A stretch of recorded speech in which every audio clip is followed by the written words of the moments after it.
देखिए दोस्तों, जैसा कि आप सबको पता है कि यूसीपीएमपी की नई गाइडलाइंस जारी हुई है फार्मा मार्केटिंग प्रैक्टिसेस को लेके। और इन गाइडलाइंस के बाद हर फार्मा कंपनी के जो मार्केटिंग करने के तरीके थे, मार्केटिंग प्रैक्टिसेस थी, उनमें काफी चेंजेस आने वाले। और as a pharma entrepreneur, as a pharma company, आपको भी इन चेंजेस के लिए तैयार रहना है। और यदि अभी तक आपको नहीं पता है कि यूसीपीएमपी की क्या गाइडलाइंस है फार्मा प्रैक्टिसेस को लेके, तो आज के लिए दोस्तों मैंने पूरा डिटेल में वीडियो बनाया। आप मेरा सबसे पहले जाके वो वीडियो चेकआउट कीजिए, क्योंकि इस वीडियो में मैंने आपको जो यूसीपीएमपी की नई गाइडलाइंस है, इनको आपको बहुत ही आसान और सरल भाषा में समझाने की कोशिश की है। और यदि मैं इस वीडियो की बात करूं दोस्तों, तो इस वीडियो में आज हम समझेंगे कि जो यूसीपीएमपी की नई गाइडलाइंस है, क्या ये फार्मा मार्केटिंग कंपनी के लिए बेनिफिशियल होने वाली है या हार्मफुल होने वाली है, किस तरीके से ये आपकी कंपनी को अफेक्ट करेंगी, और एज ए फार्मा एंटरप्रेन्योर आपको क्या चेंजेस करने हैं अपनी फार्मा मार्केटिंग प्रैक्टिसेस में, ताकि आप लॉन्ग रन में अपनी कंपनी को एक सक्सेसफुल कंपनी बना। क्योंकि देखिए दोस्तों, ये बिल्कुल एक राइट टाइम है आपको अपनी कंपनी में जो मार्केटिंग स्ट्रेटेजीज हैं, जो सेल्स स्ट्रेटेजी हैं,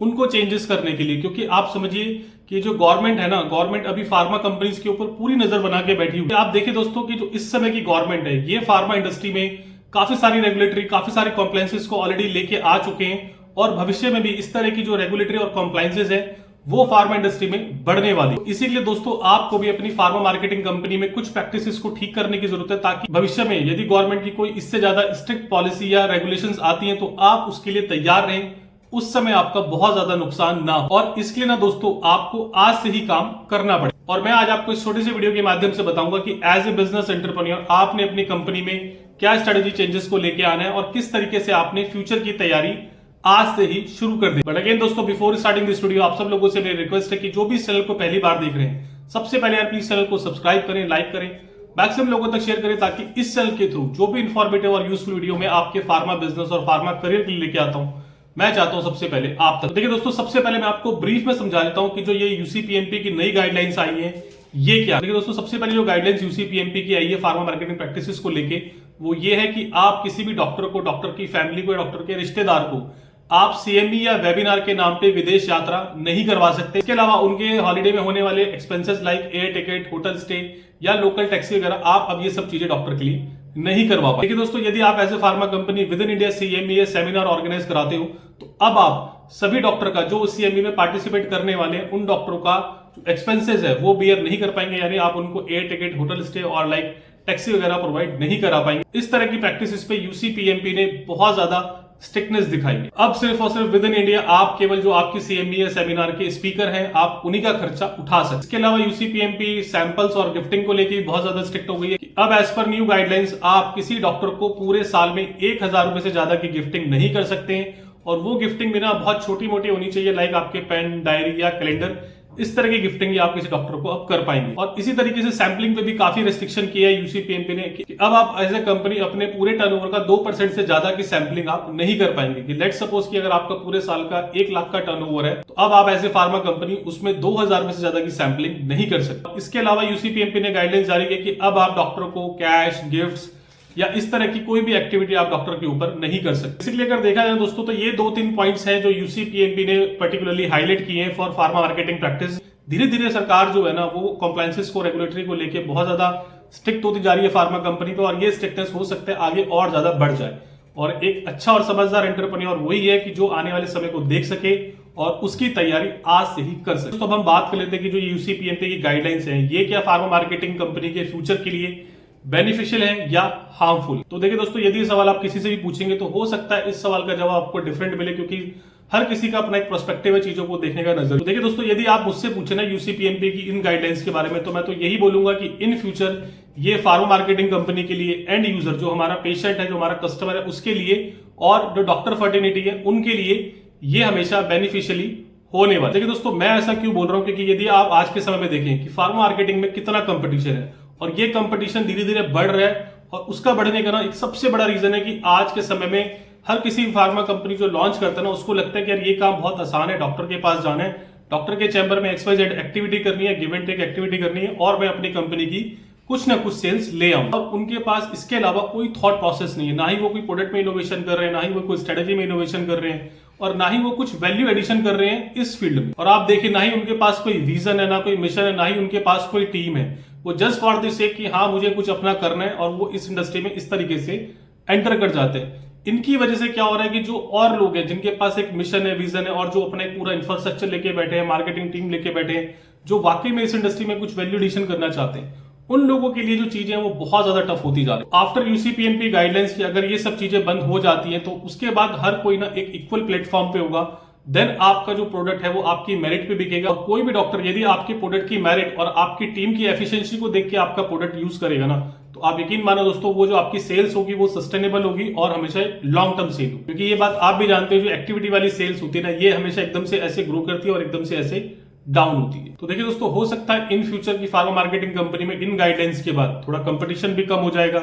इसके अलावा जो प्रोडक्ट के एमआरपी हैं वो थोड़े कंट्रोल में आ सकते हैं, ताकि जो एंड यूजर हमारा पेशेंट, उसको बेनिफिट मिल सके। और एक जो ट्रस्ट होता था पहले एक मेडिकल रिप्रेजेंटेटिव का, फार्मा कंपनीज का इन डॉक्टर फर्टिलिटी, वो शायद वापस आ सके। तो देखिए दोस्तों, अब सवाल आता है कि as a pharma marketing company, as a pharma business owner, आपको अभी से क्या तैयारी करनी चाहिए। तो देखिए दोस्तों, उसमें अगर मैं नंबर 1 पॉइंट की बात करूं तो नंबर 1 पॉइंट है फोकस ऑन वैल्यू क्रिएशन। देखिए दोस्तों, आज से ना आपको इसी बात में लग जाना है कि अब आपको ये सोचना है कि आप किस तरीके से डॉक्टर की लाइफ में, डॉक्टर की प्रैक्टिस में as a pharma company value addition कर। क्योंकि आप देखिए, जहां एक समय में regulatory, scientific and technology doctor की लाइफ को, डॉक्टर की प्रैक्टिस को जितना आसान बना रही है, क्या एज ए फार्मा कंपनी हम वो वैल्यू एडिशन कर पा रहे हैं डॉक्टर की लाइफ में। इसलिए दोस्तों, हमें भी ना एज ए फार्मा कंपनी अब ये सोचना पड़ेगा कि हम डॉक्टर की लाइफ को, डॉक्टर की प्रैक्टिस को अपने थ्रू किस तरीके से उसकी लाइफ को हम आसान बना। और देखिए दोस्तों, यही ना एक सबसे बड़ा रीजन है जिसकी वजह से मेडिकल रिप्रेजेंटेटिव जॉब ने अपनी क्रेडिबिलिटी, अपना जो विश्वास है वो मार्केट में खो दिया। क्योंकि यदि आप आज के समय में देखें तो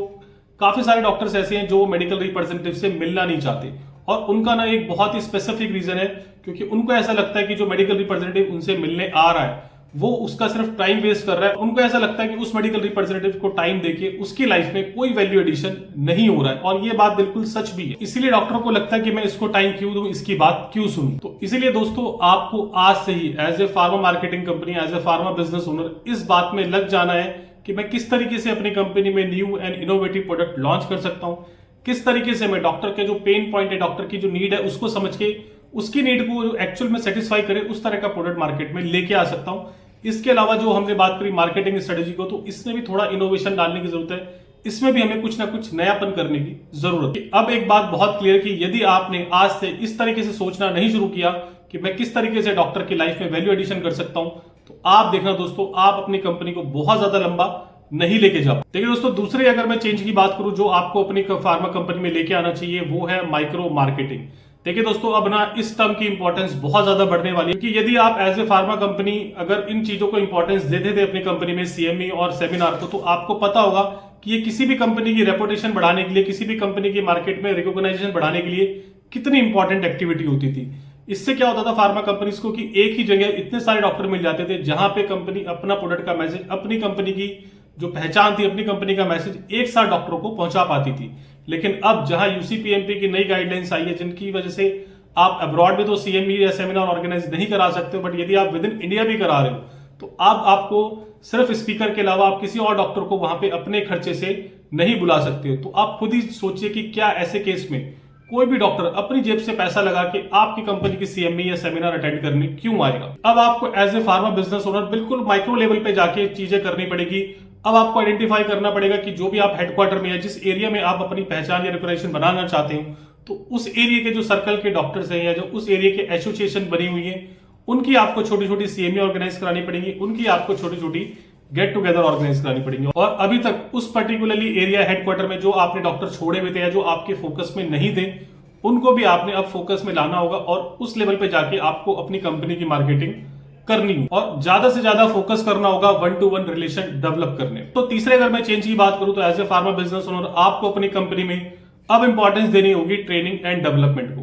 देखिए दोस्तों, मेडिकल रिप्रेजेंटेटिव प्रोफेशन में ना हमेशा से ट्रेनिंग एंड डेवलपमेंट को बहुत ज्यादा इंपॉर्टेंस दी जाती है, और आफ्टर यूसीपीएमपी न्यू गाइडलाइंस अब इस चीज की इंपॉर्टेंस तो और ज्यादा बढ़ने वाली है। क्योंकि अभी तक आप क्या कर रहे थे, डॉक्टर से सेल लाने के लिए कुछ गिव एंड टेक एक्टिविटी, कुछ 1-to-1 एक्टिविटी आप कर रहे थे, तो अब ये चीजें आप नहीं कर पाओगे। तो अब आपको डॉक्टर से प्रिस्क्रिप्शन लेने के लिए ना उससे और ज्यादा साइंटिफिक वे में और ज्यादा नॉलेज ग्राउंड पे आके डॉक्टर से बात करनी पड़ेगी। डॉक्टर को प्रोडक्ट के ऊपर आपको कन्विंस करना, और इसी साइंटिफिक नॉलेज अपडेशन और कन्वर्सेशन के लिए आपकी टीम और आपको चाहिए कुछ खास तरह के स्किल्स, कुछ खास तरह की ट्रेनिंग। तब तक आप खुद को और अपनी टीम को प्रॉपर ट्रेनिंग नहीं दोगे, उनके स्किल डेवलपमेंट में काम नहीं करोगे, तो वो कॉन्फिडेंस उनके पास कभी नहीं आ पाएगा कि वो जाके डॉक्टर से कन्वर्सेशन क्रैक कर सके, वो जाके डॉक्टर से साइंटिफिक ग्राउंड पे प्रिस्क्रिप्शन ले। इसलिए दोस्तों आपको आज से ही अपनी कंपनी में ट्रेनिंग एंड डेवलपमेंट को एक रेगुलर प्रैक्टिस बनानी हो। चौथे और आखिरी पॉइंट की मैं बात करूं तो जो आपने अब काम करना है वो है फोकस ऑन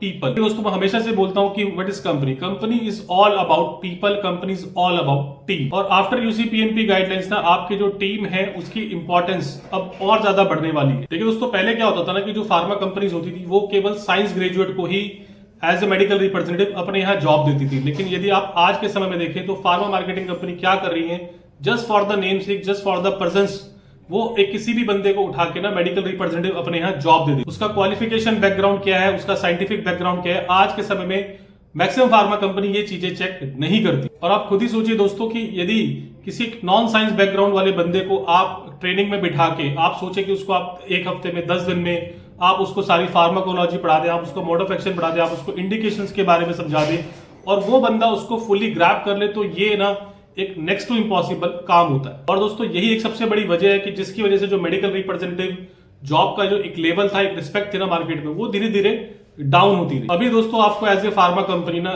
इस पार्ट में भी बहुत ज्यादा वॉचफुल होना है कि आपने अपनी कंपनी में स्किलफुल लोगों को, जिनका एक साइंटिफिक बैकग्राउंड है, जिनका एक साइंस बैकग्राउंड है, उन्हीं लोगों को आप अपनी कंपनी में जॉब, और या अगर आप कोई नॉन साइंस बैकग्राउंड बंदा लेके आ रहे हैं तो उसके अंदर ये जील जरूर चेक करें, वो एंथुजियाज्म जरूर चेक करें कि हाँ मैं लाइफ में कुछ करना चाहता हूं, मैं लाइफ में कुछ सीखना चाहता हूं। देखिए दोस्तों दूसरा आपने क्या ध्यान रखना है, वो ध्यान रखना है अपने टीम रिटेंशन का, क्योंकि ये बात आप भी जानते हैं as a pharma business owner कि जो फार्मास्यूटिकल इंडस्ट्री में सेल्स होती है ना वो फेस वैल्यू बेस्ड होती है। आपकी कंपनी का प्रोडक्ट कौन डॉक्टर के चैम्बर में लेके जाता है, इसका ना एक बहुत बड़ा इंपैक्ट पड़ता है। तो इसी वजह से आपको ध्यान रखना दोस्तों कि आपकी जो कंपनी के लोग हैं वो आपको जल्दी जल्दी छोड़ के ना जाए, क्योंकि जितना पुराना फेस मार्केट में आपका प्रोडक्ट लेके जाएगा उतने ही ज्यादा चांसेस है आपके सक्सेसफुल होने। देखिए दोस्तों ये कुछ ऐसे काम है कि इन पे यदि आपका अभी तक फोकस नहीं था या फोकस बहुत कम था तो अब आपको इन सब चीजों पे बहुत ज्यादा ध्यान देने की जरूरत, क्योंकि हो सकता है दोस्तों इन गाइडलाइंस का इंपैक्ट आपको इमीडिएटली मार्केट में दिखाई ना दे, बट इन फ्यूचर दिखाई जरूर देगा। और इन फ्यूचर और हो सकता है आगे जाके इससे भी ज्यादा strict and mandatory compliance government pharmaceutical practices को लेके आ जाए। होप दोस्तों आपको ये वीडियो पसंद आएगा और इस वीडियो को देखने के बाद आपको एक न्यू वे ऑफ थिंकिंग जरूर मिला होगा। आपको ये वीडियो कैसा लगा कमेंट सेक्शन में अपनी राय जरूर दीजिए। थैंक यू दोस्तों, हैव वेरी ग्रेट।